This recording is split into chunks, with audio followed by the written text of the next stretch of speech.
Good afternoon, ladies and gentlemen, I'm John, this has been a Truner. Welcome back to Fallout New Vegas, the Worst Courier. Well, last time, we did some big important plot things, involving that tower right there, my tower now, as a matter of fact, because yes, poor old Mr. House has been, disconnected. I just keep him as a pet. And we got ourselves some beautiful, beautiful armor to go with this beautiful, beautiful rifle and the hat that I took off Easy Pete's corpse. I'm really sorry, Easy Pete. So, today, we're going to be doing some more big plot stuff, but, naturally, Useless Steve being Useless Steve, we're going to be doing it in a slightly unconventional fashion. Here we go, the NCR Embassy. Time to begin Act 2 properly by having a little chat with the Ambassador. And that gets us things that go boom. Step 1 on the NCR track, sort out the boomers. Now, this one's interesting, because it's going to involve discussing something I'm not sure I've ever really gone into before. You see, the quest we're doing right now is technically Volare, where the game basically just says, hey, how about you just get on with helping the boomers around Nellis? And here we go, there's a bunch of them dotted around. That's just pointing you towards various people who can give you various quests that you do to help out the boomers. But the quest progress is not actually do those quests, then speak to Pearl, then you get the final stage of Volare, then you're friends with the boomers, hooray, they'll help out whoever you want them to help out. Instead, this is all about reputation, because in New Vegas, reputation is basically everything. Specifically, the only thing we're actually doing here is trying to boost our reputation with the boomers. When they go up from neutral right now, which is I haven't done anything for you, up to maximum positive, which is idolized, i.e. I've done a lot for them, at that point I can wrap up Volare. It doesn't matter how many of the quests I've actually completed as long as I hit idolized, because in New Vegas, as I say, reputation or fame is the barrier to a lot of stuff, particularly in the NCR, where you simply can't start many quests inside McCarran unless you've got a sufficiently positive reputation with the NCR. The same is true on the Strip, the same is true with many of the families, to a lesser extent the Legion, but that's only because there's only so much Legion content in the game. So technically, helping all of these people is actually completely irrelevant. All that matters is I get my reputation with them up to idolized. It doesn't actually matter how I do it, which makes certain characters all of a sudden a lot more interesting than they might first appear. Here we go, Jack. You see, the game wants me to talk to Jack anyway, because Jack's got a little sub-quest for me, involving him, like, getting a girlfriend with someone who lives over at the Crimson Caravan or whatever. But, that's by far the less interesting part of what Jack can do for me. What I could use is some scrap metal. It may not sound exciting, but around here we have to recycle every rivet and plate. The other thing, you being from the outside and all, well, I guess you'd call it a personal matter, but, well, forget it. So yes, you know, naturally, you'd love to follow up with him on his personal matter and help him achieve personal fulfillment and happiness, but no, that's boring. Let's talk about flipping scrap metal. Because I happen to have a bit of scrap metal on me right now, so I'm gonna hand that straight over to him. Cool. How much can you spare? Take literally all of it. Thanks. And there we go. That gets me, you might see there, a little bit of boomer fame. Not much, but a tiny amount. And as you can see there, there's no limit on how much scrap metal I can give him, because this is something that shows up a bit in New Vegas. As I said, I'm not sure I've ever even discussed it before, but you can sort of break the game if you can just find the NPCs that are willing to exchange an item for reputation, and they're willing to just take the item over and over and over again. And this isn't a bug, because the character clearly has the dialogue and whatever to receive as many of the items as you can give, but in many cases, they just sort of, I don't know, decided against or forgot to put any upper limit on the amount of reputation that you can achieve by trading the item for reputation. And straight away, just from giving him those bits of scrap metal, I've gone up to accepted. And as I say, there is literally no limit on this. There's also no limit, by the way, on giving them their own scrap metal. So I can just go around their own hangar, steal their scrap metal, and then give it to him. Because while in New Vegas you can't sell stolen items to shops, there's absolutely nothing to stop you giving stolen items back to their original owners as part of a trade for reputation. And this is a particularly easy to abuse mechanic because scrap metal is incredibly common. It just spawns at random inside toolboxes all over the place. Metal boxes as well. There's a good chance of just finding some more. I'm up to 5 already because, yes, one of the actual boxes round over here just happens to have some scrap metal in it. So I'm already up to an additional 4. So today I've been a bit lucky, and I've got 14 scrap metal from literally the same room as the guy who's asking for scrap metal and will give me infinite boomer fame for his own scrap metal. And that gets me straight up to flipping light, just for ransacking the room this guy is sitting in.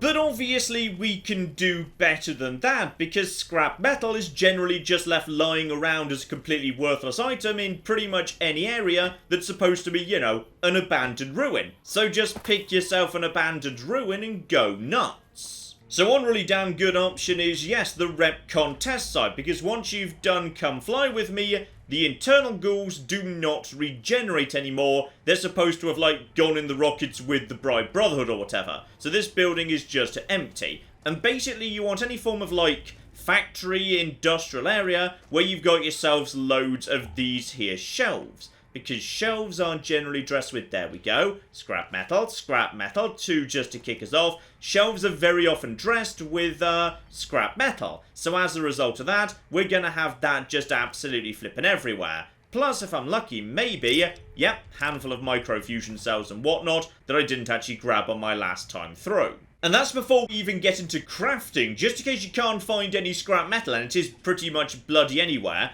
With repair of 25, you can just make your own, with other items that are literally all over the place. So literally just the test site on its own's got me up to 22.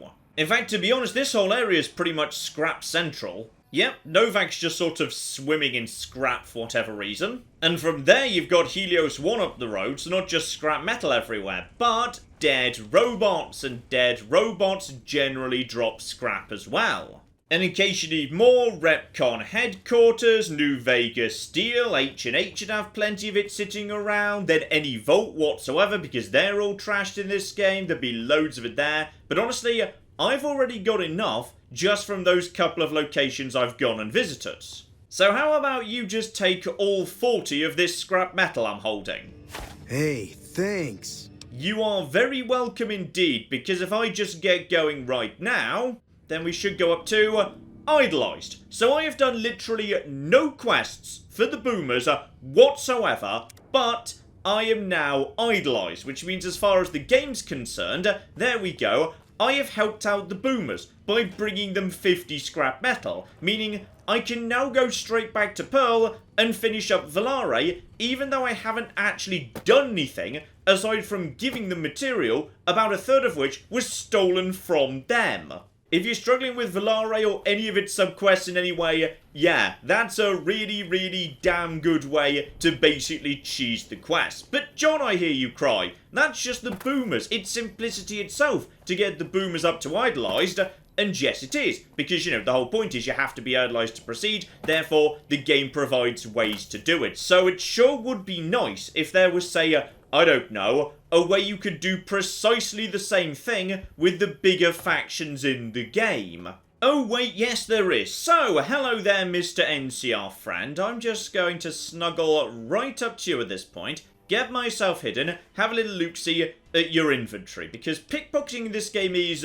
it's a bit of an odd thing, because there's an equation going on in the background, but the game never tells you what it is. Basically, your sneak is looked at, your target sneak is looked at, and the value of the item you're trying to steal is also looked at. So, broadly, the more valuable the item, the higher your sneak needs to be relative to theirs to have an excellent chance of succeeding. But there's one rather interesting thing that sort of, overwrites all of that, which is items that have no weight sort of break that a little bit. Any item that has 0 weight, regardless of its value, has always got the maximum chance to steal. Now, there is a hard cap on chance to steal of 85%. So there is still a 15% chance of failure, and there always is. You can't get over 85%. But any item that doesn't have weight, regardless of how valuable it is, even if it's like, flipping loads of money, even if you're trying to steal from the most perceptive person in the world, and even if you're useless Steve, you've still got an 85% chance of getting it out of somebody's pockets, which is absolutely beautiful. So there we go, one additional dog tag to add to the 4 I already got off the corpses over in Nipton back when we grabbed them. And that applies to literally every member of the NCR. So just wander into the camp. I'm pretty sure he just tried to point at me. He was a little bit late on the draw there, but whatever. We'll just be having your dog tags off you. Let's go and find a few more people to rob. But basically, yeah, all of the dog tags are going to belong to me now. So, once you've just run around grabbing a few dog tags, just bring them over here to Camp Forlorn Hope, and here's the guy you want, Quartermaster Mace. So you could turn them into him, but I wouldn't recommend it because NCR, there's plenty of quests you can do with them already. Instead, I'd recommend saving them up for, yes indeed, the Legion, because yeah, the Legion have so few missions in this game, it can sometimes be a little bit tricky to get up to a good reputation with them, which is a shame because their safe house comes with a good number of stealth boys, the lucky shades, other stuff you might want. And yeah, honestly, they're probably the only faction it's very difficult to get up to a good solid amount of fame with. So yeah, instead of handing them over to the NCR, just gather up those NCR dog tags and you can hand them over to this guy. So there we go, 11 dog tags. He pays a lot better as well, because he pays, 10 caps per dog tag. NCR only pays 2, so there's more money out of it, but honestly, it's, that's insignificant. The important thing is the fame. And that gets me straight up to accepted, which is absolutely flipping beautiful, because as I say, it's relatively difficult to get accepted with Caesar's Legion, though do be careful. If you get too positive with Caesar's Legion, then various companions, specifically Boone and Arcade, simply refuse to work with you anymore. Sorry, got a bit sidetracked there, but I do think that's a really cool thing that can be very, very useful indeed if you're struggling with getting up to a certain level of fame with a particular faction. Those repeatable hand-over things in return for reputation, where you can just keep handing in things forever, yeah, they make life a lot easier. Though, of course, dog tags are harder to come across than scrap metal. Scrap metal is definitely the easiest one. Oh, and just in case you're playing along at home and thus don't have the science knowledge to get the rebreather off Jack in order to go and raise the bomber out of the lake, there is a guaranteed pressure cooker in the house pretty much right next door to Doc Mitchell here in Goodsprings. It is technically stealing, but what can you do, eh? It's definitely worth getting, by the way, because, yeah, and I've never been sure whether this was just like an accident or something, but a small number of items in the base game of New Vegas do provide damage resistance, not damage threshold. So rather than reducing incoming damage by 3, instead it reduces incoming damage by 3%, which is definitely better than glasses that do literally nothing. I'm not sure why only a tiny handful of items have damage resistance but no damage threshold. I have no clue. But the rebreather's one of them, and I won't say no to 3% less damage. Though I'm going to be honest, Useless Steve is starting to look a little bit more on the evil side, yes. And as for the easiest, safest way to reach the bomber, if once again you're playing by this rule set, and thus things are a little bit, harder for you than they might be for other characters, just head over to Camp Golf, because yeah, you can just walk here from the main road coming into Vegas, which is nice and safe, and okay, Useless Steve, you know how to jump. That is a thing you can do. There you go. Well done. Yeah, you can just basically head to Camp Golf, 100% safe, hop over the top of all of this, and then you're straight into the water, because, yes, there may be the odd late lurk or what dotted about, but once I get into the water, there's nothing they can do to you, and with the rebreather on, I can just swim as much as I want. Beautiful. And if you're feeling somewhat ballsy on the way, we've got ourselves the Scavenger's platform, and somewhere on here is a Wasteland Survival Guide, but I can't remember precisely where it is, which is unfortunate because they're going to start... Okay, they hit me harder than I was expecting to. Maybe we'll just stay away from them with Useless Steve's hit points and all of that. But on the other hand, I've got a feeling it might be in this bit at the end. So if I just keep my distance, circle, and then come round to here, I'll have a bit of cover. I think it might be in this bit. I think it's at one of the edges, but now I can't remember for for certain. And... okay. I've not been spotted yet. That's missiles. That doesn't really... that doesn't help me very much. Obviously, it's not in here. Okay. Might be time to just nip back underwater, actually. Because, yes, weirdly, lake lurks can't really hunt you if you're under the water, for whatever reason. Okay, several deaths later, let's just, keep our distance from lake lurks. I mean, I knew they were tough, but, yeah, Useless Steve is, struggling more than I was thinking he would. Here we go, attach the ballast under the wings. And while we're here, don't forget to go and check out the Lake Mead Cave, which is always a fun little extra to visit if you've got the rebreather. Because, yeah, it is literally just behind the plane, right here. Precisely how this tourist ended up in this cave, with a suitcase full of money and one with a camera in it, is a little bit on the unclear side. But, you know what? I'll gladly help myself. Why not? I mean, there's also the ruins of a car here, suggesting he somehow fell into the cave. But how? It's a cave. Sure, there's light coming in from above, but it's through some very small cracks. Nothing a car would be able to fit through. Anyway, back on land. Detonator, because for some reason you have to be standing in the exact right spot to raise up the plane, and job is flipping done. And there we go, Volare is complete, get some XP, level up, get some boomer gear, and I did it without completing a single named quest in the entirety of the boomer quest log, which is just beautiful, just absolutely beautiful. Also, there's a battle soon. I'd like you to assist. Like, I'm not going to tell you which side to help. Just sort of, you know, peer down with some binoculars while you're flying over the dam and try and figure it out. Of course, my child. After all that you have done for us, we would love to help you in the upcoming battle. I mean, I understand why the game can't have you say which side to help, just in case you change your mind down the line, but it still always strikes me as weird. Now, level 16. Okay. Speech of 70 would not hurt, and energy weapon 61, lockpick is fine, medicine is, well, it's not fine, science is also not fine, but at least I can do easy now. Yeah, sneak of 32, sure, and new level 2. Okay, what's just become unlocked at level 16? Weapon handling. Now that opens up a whole bunch of interesting options for me. That's certainly true, because all of a sudden I could start using weapons with, you know, strength of 4, which is just bloody crazy town.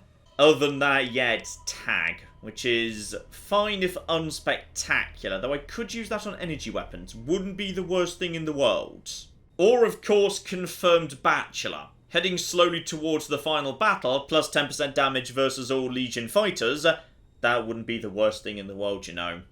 Wouldn't be terrible. Yeah, go on, why not? Also, while I'm actually visiting Pearl's barracks here, just hide around the corner, this filing cabinet in the corner is a lot more important than it looks, because, yeah, 9 caps, but Colonel Blackwell's key and a transfer order that confirms the pulse gun is over in Vault 34. So, yeah, Vault 34. I'm not really sure I want to go there, but it might not be a terrible idea given what's ahead.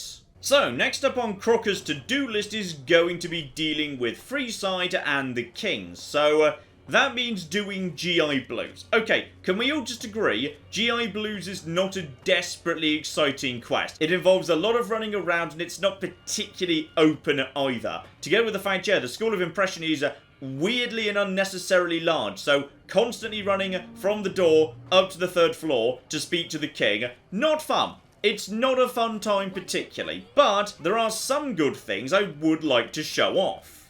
So, mission number 1, hire this lovely lad here, Orris, and figure out why everybody wants to use him after they hire him once. And of course, here comes the con. Hey, slow down. I don't like the look of some of those men ahead. Let's take a different way around. And he immediately dives down this side street, and in a moment, he'll start sprinting ahead. Though there's also firing going on from the gate guards. I'm not sure who they're killing. This might be relevant to this quest, I'm not sure. Hopefully none of them got too close to the gate guards, because one of them definitely just started firing. Here he goes with his accelerated, sped up running. He's gonna run around the corner, open fire and immediately knock down these individuals. What a big damn hero he is. Nothing to worry about. If you had hired one of those other hacks, you'd be up to your ass in lowlife right about now. Now, if I had intelligence of 6, I could say, hey, something seems a bit wrong here, but unfortunately, I can't. And the other thing I could do, of course, would be examine these here corpses. Because yes, if I had medicine of 30, I could figure out they're not actually dead, which is... That's definitely one odd thing about a corpse. That's true, the fact they're not a corpse. But sadly, Useless Steve cannot figure it out. So, yeah, that's going to be interesting right there. But there is a fun thing we can do in just a second. You see, after leaving you at the gate, Orris runs back to his starting position and passes through the load zone at the end of the street. Once he's left this area, though, of course, these guys are still playing dead, because if they got up now, you'd immediately see through the corner. But we know they're alive. Normally, if you just actually shoot them while Orris is around, Orris will join in and help with dealing with them. But, if we just wait for a second to make sure Orris has had enough time to get out of this here area. And now enough time should have passed, so how about we just put this there dead thing to the test by dropping a satellite nuke on them or whatever. And, yep, that should be them pretty much taken care of. Not enough to kill them, though, because... yeah, unfortunately this thing is not that strong. Luckily, they seem to all be trying to run at me and they don't actually have guns. So what we're going to do now is we're just going to put that away and we're just going to walk straight past the gate guards who just killed someone else. Because I'm allowed through, but these guys are not. But that's not going to stop them trying, and the gate guards do take this rather seriously, and as a result of that, all of Orris's friends are now going to be flipping destroyed. I even get the XP because I actually did shoot them with the actual C-Finder before the guards finished them off, which is just beautiful. And you've even got spiked knuckles on you. Very good weight to value ratio there. And at this point, two rather odd things happen. Number one, after running through the entire building, seriously, why on earth is the king at the top of a 3-story building when you have to go and visit him so many times during this quest? Your character is completely unable to figure out that there was anything wrong with this, despite the fact the guys Orris killed were not dead, which I proved because I shot at them and then they got up again, but Useless Steve can't figure out anything's wrong here. Which leads to you rather suspiciously hiring him a second time, this time with your own money. Because this time, he's supposed to have figured out that you're onto him, and as a result of that, he's going to lead you straight into an ambush. But you may have realised already what's about to go wrong with his ambush. Okay, number one, Orris has started murdering the kings. That wasn't what I was planning to happen. I was just going to say, hey, he's going to lead you into an ambush where there's supposed to be him and, like, 4 other guys. But now he started just murdering... Why are you murdering the kings? They didn't even... Okay, apparently he's blaming the kings for the death of all of his friends, which he, like, maybe knows about, but maybe doesn't. I mean, he's going to tear them apart because he's got metal armor and a proper gun, and they've just got little baby's first guns that are very ineffective against tough armor. So, yeah, submachine guns in particular are terrible against heavy armor. So, yeah, he's going to absolutely flip and destroy them. Still, I'll gladly help myself to the submachine guns. That's good money. So tell me, did you really think I'd be stupid enough to fall for this again? One of my men saw you go in and out of the king's place. As much as I hate to lose a customer, it's just unavoidable sometimes. Yeah, the game's not really sure what to do if you sort of, you know, already have killed his men. He's supposed to have backup at this point, but, he doesn't. He definitely doesn't. So, how about a couple of shots in the head, just to stagger you, and then a few more should do the job. Down you go. Kaboom. 50 XP. He's now nice and dead. Hunting revolver.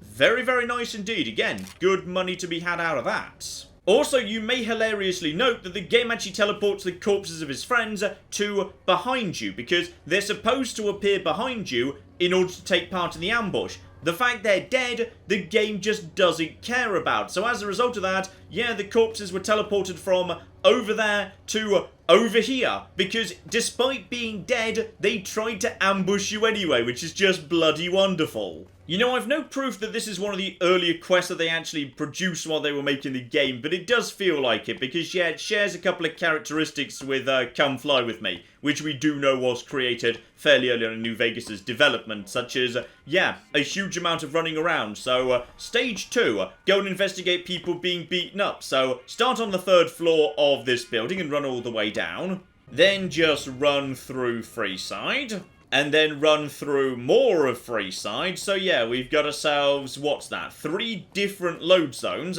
between the king and where he wants me to go. And in the conversation that follows, there's literally not a single skill check of any description. You just go through everything he's got to say. And having been through that conversation that's only got 1 resolution and no skill checks in it whatsoever, you literally just walk that information back to the king. It's just not a desperately exciting quest, to be honest. Luckily, you can take a few shortcuts in this quest if you want, which is, yeah, if you just go and speak to Julie Farkas, you don't need any speech checks or anything, she'll basically give you the optimal solution to the quest, and then you can just walk straight round to the NCR distribution facility, which is then marked on your map, without bothering with, yeah, the guy who gives you the quiz, Rotface, who are 2 alternative but inferior solutions. Because once you've done that, speech of 30 will get you inside without needing to bother with the password. Anyway, get it confirmed that Pacer beat up one of the envoys and straight back to the king again. At which point Pacer begins the stupid shootout and decides to take, yes, 2 lightly armoured guys and himself against a bunch of NCR troopers, which is, definitely not smart. Draw a weapon and we will fire.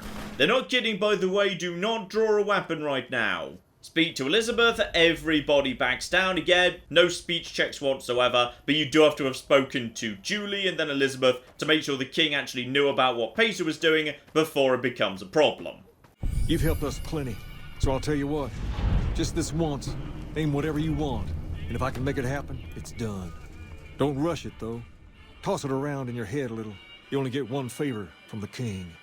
And there we go, giant pile of XP, some local reputation, and a favour that would be very useful momentarily with Crocker. But there's something fun which I didn't realise for a very long time and I've never featured on the channel before, which is if you deliberately screw up, it actually creates some new opportunities that otherwise aren't available. So, I've just nipped over to Julie Farkas for a second to get the dog on side, so the dog is now my companion, which is great, we'll be getting to why in a second, but yeah, the favour. Rather than saving it up in order to achieve world peace, or at least, you know, world peace inside this immediate local area, no, I would like to join the kings, please, and that gets you a jacket, a haircut, and that's literally it.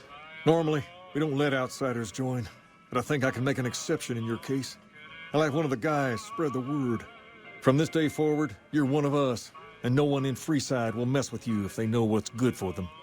In addition, if you want to do something about that hair of yours, talk to Sergio. I'll let him know you're coming. Perhaps more importantly, you've earned the right to wear something a little more stylish. Here, wear it proudly.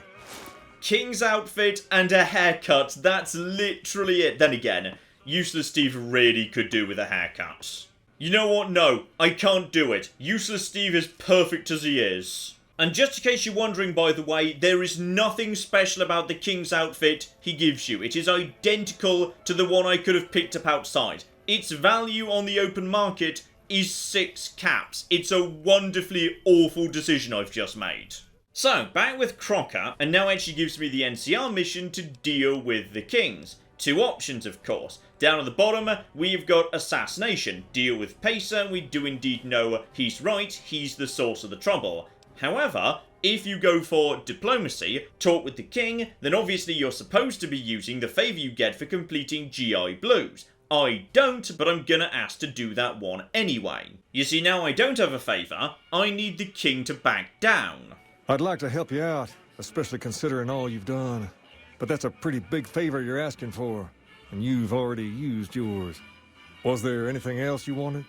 And there is nothing else you can do with the king, no speech checks, anything. Now, of course, there's 10 million ways we could take care of Pacer. You can poison his jet, or steal his jet, but implicate the Silver Rush in stealing the jet, or start birds of a feather, and when he comes to the door, just antagonize him so he shoots first, then you murder him while working for the Silver Rush. So all of that works absolutely flipping fine. Together with, yeah, a whole bunch of other kind of middle ground things. As long as he dies and no one sees it and an energy weapon did it, that's kind of good enough. But, no. Let's dig into some other options. You see, if you just straight up tell him the king won't deal with the NCR...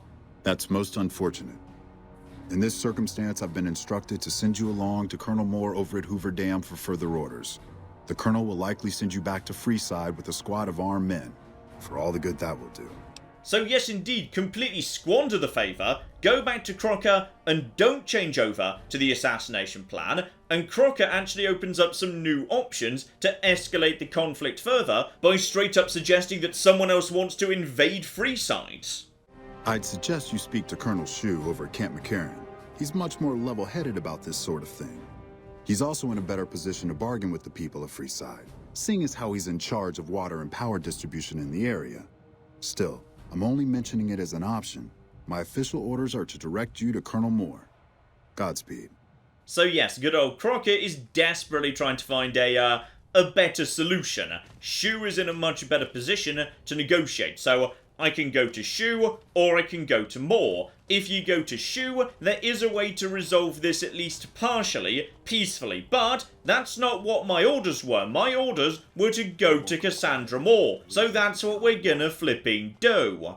Colonel Moore, reporting for duty. Ah, the matter with the so-called kings. Crocker's been wringing his hands while good people die for too long, and now the matter's fallen to me. Unlike the good ambassador, I don't intend to blink. Tell the leader of this gang to stand down or face annihilation. That is his choice. If he chooses the latter, a squad of my men will be there to back you up. Any questions? This is clearly not a good solution to this quest, but screw it, it's the one Useless Steve's going for. And yes, this does seem rather confrontational. Do you have any idea what our current situation is? As we speak, there is a huge army of madmen not 10 miles from here waiting to kill us all. We don't have the luxury of long-term diplomacy any longer. Anyone that could prove a hindrance in the battle to come must be dealt with swiftly. You have your orders. I expect you to carry them out. Dismissed. I'm not actually a member of the NCR, by the way. You don't actually have a right to give me orders under any Never mind, let's just go. So had I gone to James Shu, there would be a sort of peaceful resolution here, which is the king would agree to back down, Pacer would refuse, and then everyone would join together in murdering Pacer. Pacer and a handful of his guys go down, but no one else goes down. But, yeah, if you decide to side with Cassandra Moore and use her tactics, there's no peaceful solution. Everybody dies. And I'm rather excited to see that in action, because I've literally never seen it before.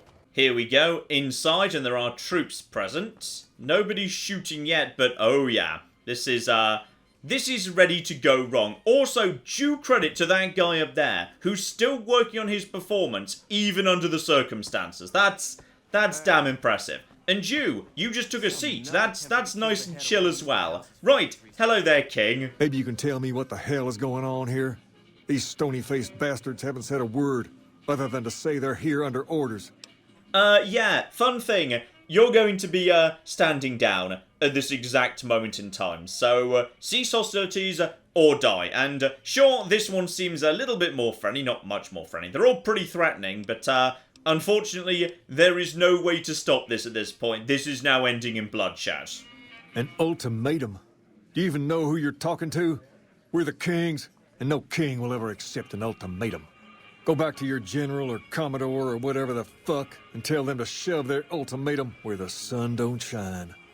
Guess he wants Whoever to do did this it the is either hard way, crazy boys. And there we go. We immediately go into bad things over there. You don't actually need to get involved, by the way. The NCR can very easily handle this because these guys are, you know, not wearing armor. Though your dog will potentially get involved if you want to. You're not shooting the dog, are you? No, you're not shooting the dog. Yeah, there's plenty enough troops to deal with this.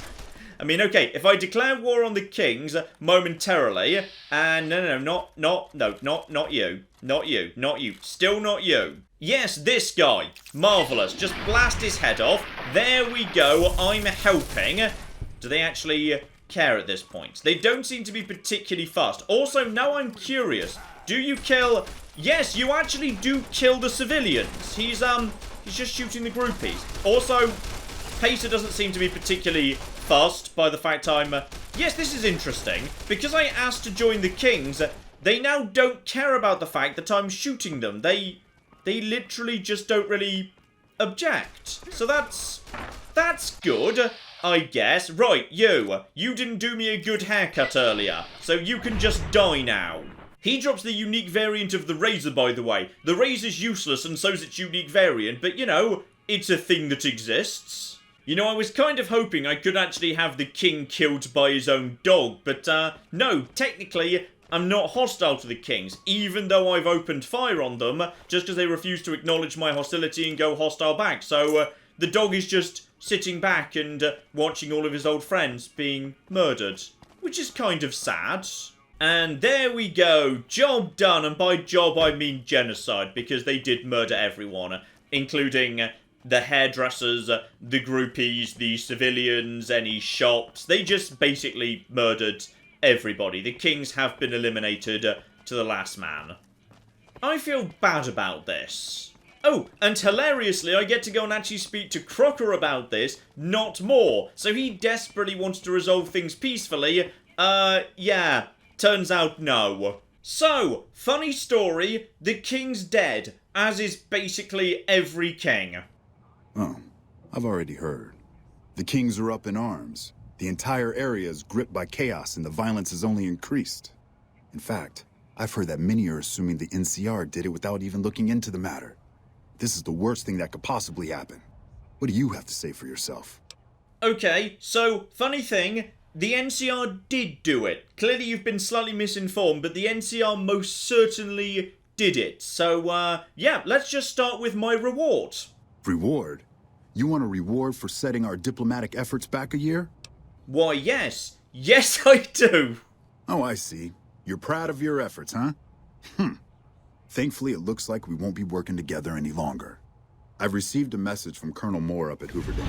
She's been following your exploits and has requested that you meet with her. You're not officially in the employ of the NCR, so there's nothing forcing you to go. But I'd go see her sooner rather than later. The Colonel is not someone you want to keep waiting. And yes, indeed, technically, King's Gambit is his quest. So I have actually failed it because that was not the victory condition according to him, which is very, very sad indeed. Still, on the plus side, Moore wants to see me again, and me and her, we're on the same wavelength, damn it. Alright, Moore, I'm back for some more. And so begins the quest to neutralise the Great Khan. She wants them out of the way, and, yeah, I'm gonna be honest, Moore, you're gonna regret asking me to do that in about 5 or 10 minutes, because, I've got a plan, a real useless Steve of a plan. Like, my plan to sort out the Great Khans and get them onto the side of the NCR is to kill a lot of NCR people. But don't worry, it's all for the greater good. And while I'm on my way there, I've actually just leveled up from taking out a few fiends on the way to Red Rock Canyon, so a little bit of energy weapons, I wouldn't say no to that, together with, yeah, just keep that sneak slowly moving up. You see, the problem we've got here is Papa Khan absolutely despises the NCR because of one small genocide that they committed against women and children a few years ago, which, based on what I've just seen with Cassandra Moore and what went down in Freeside, yeah, I can believe that was a thing that happened, and there's Legion representatives here in diddly diddly dee. Now, of course, I could persuade Papa Khan to come round by speaking to all of his most trusted lieutenants and doing their subquests and winning their trust, and as a result, democratically and diplomatically winning the Khans over to the NCR. But that sounds boring and it would take a while, so let's do something else, because there's a much faster, neat solution where I can resolve all of this and win more personal glory for myself without a single bullet being fired. Now you're probably thinking, John, Regis likes the NCR a bit more than Papa Khan does, so why not just make him king of the Khans? Well, I could do that, but what if Regis is lying? What if he changes his mind? What if Caesar's Legion gets to him in the meantime? No. The only safe option is for me to make myself king of the Khans. Now, you're probably thinking, that sounds like a fairly complicated, difficult procedure. given, you know, literally they've never met me before. I just rolled in off the street today. But, no, actually, it's surprisingly simple. Step 1, take a stroll towards Nelson. Now, initially, the Legion aren't going to be thrilled to see me. However, I've got a bit of an ace up my sleeve. Have you come to Nelson seeking your death, profligate? No, actually, you might notice that right here, I've got the Mark of Kaiser. Forgive my challenge. I'll take you to my Decanus at once. And there we go, teleported straight to the Decanus. Awe, why have you come to Nelson? Why I have come to offer you my services, except hang on, I just need to... Okay, I need to ask about the situation first, but that's why I'm here, yes. If you're so eager to see Camp Forlorn Hope fall, why don't you go attack it all by yourself? Well... Challenge flipping accepted. And that begins the quest of We Are Legion. So now, what I'm supposed to do is go and murder a bunch of NCR officers. Basically, the high-ranking individuals. Also, that's a corpse down there. I'll be taking one more free dog tag, thank you. To do that, however, I'm going to be needing some superior stealthy weapons, because stealth is not really my forte. Luckily, I know just the flipping place. Here we are back with the Brotherhood, because the Brotherhood shop's got some very fun stuff in it as a guaranteed spawn. Here we go. This to my mind is pretty much the best value, high damage, stealth, melee sort of thing you're gonna find in the game. 2 displacer gloves for just 300 caps each. Flipping bargain. I can just literally trade her random trash I picked off corpses in Freeside, and she has to pay me to take them off her hands. So, tiny bit of fixing later. Obviously, strength-wise and skill-wise, this is not really the weapon for me. But, at damage 43 a blow, it's gonna be more than enough for what I need it for. And flipping perfect timing, it's midnight. Meaning, yeah, all the people I want to assassinate are now gonna go and get a good night's sleep. In their own tents. Alone. Completely isolated. So, here we go. The Major over here, absolutely spot on. How about you just go into your own private tent and just have a nice little sit down right there, away from everybody else. And don't mind me if I just come and stand very close by to you. Admittedly, it's going to be a bit hard to get into a position where you don't see me. If I'm back over here, there we go.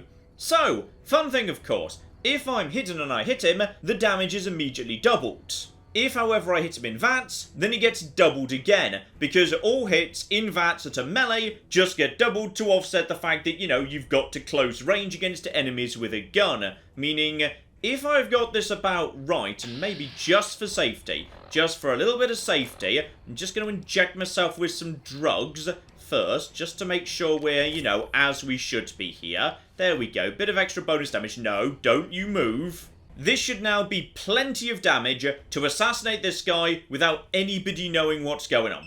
So, go for a second just in case. We should not need it. So, 1, and he basically flipping explodes. Nobody saw it. Nobody blames me.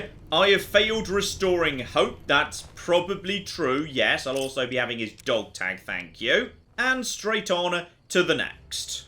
Okay, I'll admit, this has gone... How did you guys know I did that? Okay, time to stealth this up properly in that case. Stealth boy activate. Now they're definitely not going to know it's me. One big old punch there. He immediately falls down. We should be a-okay. Fail a couple of quests here. Okay, so. Where's the next couple? So we got one... Yeah, inside the... Ooh. Inside the command center. Okay. I kind of thought that... Oh, maybe it's the woman who handles the radio in that case. Okay, then we got more over there as well. Okay, that's all absolutely fine. Just stay hidden, get this done as fast as possible, get out before anybody realises what's going on, and aha. Okay, we have got Dr. Richards next up. So, nice and hidden, nice and VATS, and nice and flipping dead. So, sneak attack critical, he goes down, no problem whatsoever. Next target, yes, I'm aware I'm failing quests right now. So, yeah, it's going to be radio and... I assume that's the quartermaster. over there. So probably best we just sneak around you. No, hang on. Now I'm detected, but they don't care. Excellent. Yes, indeed. It's you right over here. Now, this is, you know, going to be a bit of a tricky one to explain away, but screw it, we'll make it happen. Right, Reyes, you can just go down as well. Sneak attack critical. Oh, no, guys, she just died unexpectedly, and no one suspects a thing. And the last one is over here, who I assume is the quartermaster, but I can't remember, but I assume it's him. Obviously, if it is and we kill him right now, that means we do lose our ability to gain infinite reputation with the NCR, but to be honest, I feel like we're sort of burning our bridges here regardless. And one final punch right up the... Oh, that looked like that was going to be an unfortunate punch right over there. Right, so, he's now dead, which is, you know, unfortunate, because now we can't hand over all of our lovely dog tags to him. But no one around here seems the slightest bit suspicious. Which means fast travel straight back over to Nelson. Job flipping done. Yeah, I'm not sure what went wrong that first one there, because I was hidden. It was a stealth kill. Nobody saw me. I'm not 100% sure why they turned on me, but a single stealth boy did sort it out, so job done. Here, take this. My blade. It was a gift from my Centurion upon the defeat of the Sundog tribe. And he gives me a bit of XP, some Caesar's Legion fame, possibly some NCR infamy. No, because they don't know I did it. Marvellous. Now, admittedly, he's just giving me a machete, and I've got, like, you know, a super awesome sonic displacer glove, but whatever, I'll be polite. True to Kaiser. Yeah, the Liberator's kind of trash. I mean, DPS is okay. If you happen to be picking this up in the early game, bonus limb damage is sort of okay, but it's nowhere near as good as the glove I've already got, of course. Now, you're probably wondering why I just did that very unusual thing, given the entire purpose of my mission so far has been to help out the NCR. Well, I'm getting to that. So, that's step one, but step two is they need to at least, you know, like me. So, we need to get our Khan reputation up in a hurry. So, just nip on over to the old drug lab over here. Sadly, though, yeah, my science isn't actually high enough to teach him all of the various bits and pieces I might be able to teach him otherwise. That's a bit of a shame. For Diane's quest, however, first things first, just go and get down Anders, a missing drug runner. While I'm over on that side of the world, though, I never actually did Boulder City Showdown, so negotiate with NCR, quickly go and tell the Khans to surrender, ensure their safety, diddly-diddly-dee. What the hell? You're that courier Benny wasted back in Good Springs. You're supposed to be dead. Honestly, I'm surprised you recognised me, but don't worry, I'm here to get you out, it's all going to be fine. Right, that gets me straight up to accepted with the Great Khans. And Anders is literally right next to the Cottonwood Cove fast travel point, so that will take no time at all. Down you come. Okay, few more basic deliveries and whatnot. Very quick indeed, get up to light. It's not difficult to build reputation with the Great Khans, for the simple reason there's barely any of them in the Mojave, therefore just a handful of quests will get you up to light nice and flipping fast. So, as a result of that, if I've got all of this right, Mr. Papa Khan, I understand you dealt the NCR a crushing defeat at Forlorn Hope. I hope that trend continues. That's why I've made a decision. I'm naming you my heir. When I die, leadership of the Great Khans will pass to you. Oh, flipping magnificent. And when you say whenever you die, if that happened to be in about, I don't know, say 10 minutes or something. Now you may be thinking, but John, how are you going to get into Papa Khan's bedroom? Fun fact, sometimes he just sort of leaves the door open, because this isn't a load zone, it's just a regular door, so on occasion he'll just accidentally leave it open as he comes through it in the morning. So just wait for a while and the opportunity will present itself. So now we just basically crouch in his room, next his cupboard, and completely non-suspiciously wait until 1 AM. Okay, so today in things I didn't think were going to happen in New Vegas but did anyway, because New Vegas, Papa Khan seems to have gone walkabouts. He's currently located, I'm just tracking him down at the minute, he's somewhere north of Sloan, and I'm not 100% sure what he's doing around here. Papa Khan? What the hell is going on here? He's really close by to some Deathclaws, right? In fact, he's actually walking directly at Deathclaws. Okay, the Deathclaw's definitely detecting him. Okay, so Papa Khan decided to have a walk in the direction of... Well, this is not how I was planning for him to die, but I suppose technically mission accomplished here. So that's a thing that just occurred.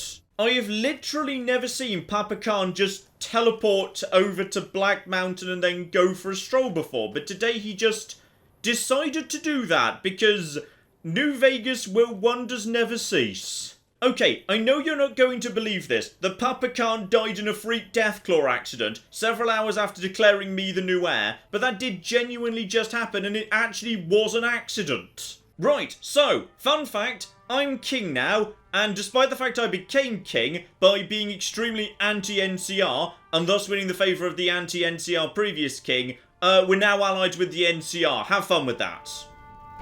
You're the chief now. What do we do? Oh, well, yes, fun fact, we're going to be siding with the people I was just murdering.